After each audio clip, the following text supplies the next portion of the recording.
नमस्ते मेरे प्यारे दोस्तों। जय मां बगलामुखी, जय भोलेनाथ। आप सभी का आज की इस विशेष महत्वपूर्ण और गंभीर ज्योतिषीय वीडियो में बहुत बहुत हार्दिक स्वागत है। हम आपके सामने एक ऐसी चौंकाने वाली, गंभीर और असाधारण भविष्यवाणी लेकर आए हैं जो आपके अगले 72 घंटों को गहराई से प्रभावित करने वाली है।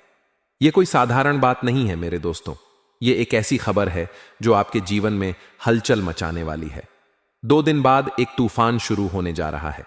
यह तूफान आपकी राशि वालों के लिए विशेष रूप से महत्वपूर्ण है, लेकिन इसका असर हर राशि पर पड़ेगा। यह वह तारीख है जिसे इतिहास में दर्ज किया जाएगा। यह एक महासैलाब और महातूफान का आगाज है। इसमें 6 ग्रहों का एक संग सहयोग बनने जा रहा है। यह एक भयंकर तूफान को दस्तक दे रहा है। यह वह तूफान है जो जीवन में 400 वर्ष पहले आया था। यह 400 वर्ष बाद अब आपकी राशि वालों के जीवन में तूफान का आगाज करने जा रहा है। 6 ग्रह एक संग महाटकराव और महायुति बनाएंगे। यह सब आपके चौथे घर में होगा। चौथे घर में यह 6 ग्रहों की टक्कर होने वाली है। आपकी राशि वालों के जीवन में इसका बहुत ज्यादा प्रभाव पड़ेगा। यह प्रभाव इतना गहरा होगा कि यह आपके जीवन की दिशा और दशा को बदल सकता है। देखिए, शनि आपके चौथे घर में 29 मार्च 2025 से ही विराजमान हो चुके हैं। यह शनि पूरे 2.5 वर्ष तक यहीं रहने वाले हैं। यह एक लंबा समय है। राहु भी 18 मई 2025 तक आपकी राशि वालों के चौथे घर में ही विराजमान रहेंगे। यह राहु अपनी चाल से आपके जीवन में उथल पुथल मचा सकता है। दूसरी बात निकलती है बुध की। बुध भी आपके चौथे घर में ही विराजमान रहेंगे। 7 अप्रैल 2025 से बुध मार्गी हो जाएंगे। पहले वह वक्री थे, अब वह मीन राशि में चौथे घर में रहेंगे। यह बुध आपके विचारों और संचार पर प्रभाव डालेगा। शुक्र भी इस तूफान का हिस्सा है। शुक्र लंबे समय से वक्री चल रहे हैं। यह मीन राशि में नीच भंग राजयोग बना रहे हैं। यह भी चौथे घर में विराजमान रहेंगे। शुक्र आपके सुख, प्रेम और विलासिता पर असर डालेंगे। दूसरी बात निकलती है केतु की। केतु आपकी राशि वालों के 18 मई 2025 तक 10वें घर में विराजमान है। उनकी समसप्तक दृष्टि चौथे घर पर पड़ेगी। यह केतु आपके कर्म और आध्यात्मिकता को प्रभावित करेगा। तो यह 6 ग्रहों का जो सैलाब है, यह एक महातूफान है। यह कुछ कहने आया है, यह कुछ दस्तक देने आया है। इसमें कुछ अशुभ घटनाएं होंगी क्योंकि यह प्रबल मारक प्रभाव डालेगा। कुछ शुभ घटनाएं भी होंगी क्योंकि यह नीच भंग राजयोग और महाराज योग बनाएगा। यह योग 400 वर्ष बाद बना है। यह एक दुर्लभ संयोग है। अब यह आपके जीवन पर कैसे कैसे प्रभाव डालेगा, इसकी जानकारी मैं आपको बहुत विस्तार से देने जा रहा हूं। यह 6 ग्रहों का तूफान आपकी राशि वालों के जीवन में कैसे महासैलाब की तैयारी कर रहा है। पहले हम बात कर लेते हैं इसकी शुभता के बारे में, क्योंकि अच्छी चीजें हमेशा मन को सुकून देती हैं। अच्छी बातें सुनने से आपका आत्मविश्वास बढ़ता है। तो पहले अच्छा सुन लीजिए। आपको बता रहा हूं कि शुभ सूचनाएं कैसे आपके जीवन में आएंगी। 6 ग्रहों का यह तूफान आपके जीवन में आकस्मिक धन लाभ के योग्य बनाएगा। यह धन लाभ ऐसा होगा जो आपने सोचा भी नहीं होगा।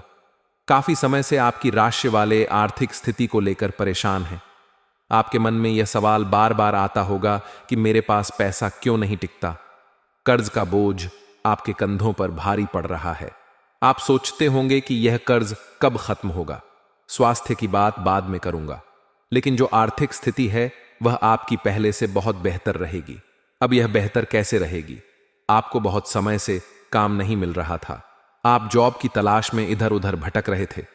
अच्छी जॉब मिल नहीं रही थी। आपने सोचा होगा कि कहीं कोई रास्ता ही नहीं है। व्यापार शुरू किया तो उसमें घाटा हो गया। आपने मेहनत की लेकिन नतीजा शून्य रहा। कमेंट करके बताना कि व्यापार और जॉब को लेकर आप कितने परेशान हैं। आपने कितनी परेशानियां भोगी हैं।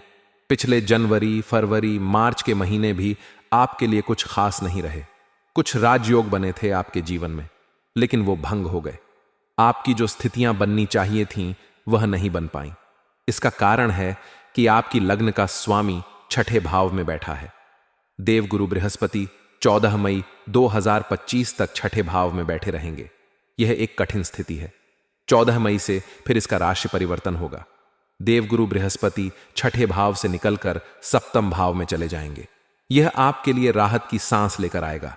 मगर यह 2 अप्रैल 2025 से ही शुभ सूचनाएं मिलना शुरू हो जाएंगी, क्योंकि जाता हुआ राहु और आता हुआ शनि, ऊपर से इन 6 ग्रहों का टकराव और महासैलाब आपके जीवन में आकस्मिक धन लाभ के योग बनाएगा। कहीं जॉब लग सकती है, आपने सोचा भी नहीं होगा कि इतनी जल्दी आपको काम मिल जाएगा। कहीं ट्रांसफर हो सकता है, चाहे आप सरकारी जॉब में हो चाहे प्राइवेट जॉब में, दनादन ट्रांसफर होंगे। ये ट्रांसफर आपके लिए एक नई शुरुआत होगा, क्योंकि चौथा घर आपके घर, मकान और वर्क प्लेस का होता है। 10वां घर और वर्क प्लेस से जो चौथा घर है वह समसप्तक होता है। तो आप घर में रह रहे हैं, आप कहीं जॉब करते हैं, तो आपकी जॉब में ट्रांसफर के योग बन रहे हैं, या पुराना घर छोड़कर आप नया घर ले सकते हैं। आप सोच रहे होंगे कि कब अपना घर होगा। यह समय आपके लिए वह मौका लेकर आ रहा है, या कहीं ना कहीं घर को तुड़वाकर रेनोवेट करके नया बनवा सकते हैं। आपके मन में यह ख्याल आ रहा होगा कि घर को नया रूप देना चाहिए, या घर में इंटीरियर करवा सकते हैं। ये चीजें आपके सामने आएंगी। या आपकी राशि वाले कहीं जाना चाहते हैं, अपनी जन्मभूमि से दूर, चाहे अपने देश में कहीं और शहर में, चाहे विदेश में, तो इसमें कहीं ना कहीं जॉब के सिलसिले से, काम कारोबार के सिलसिले से, घूमने फिरने के लिए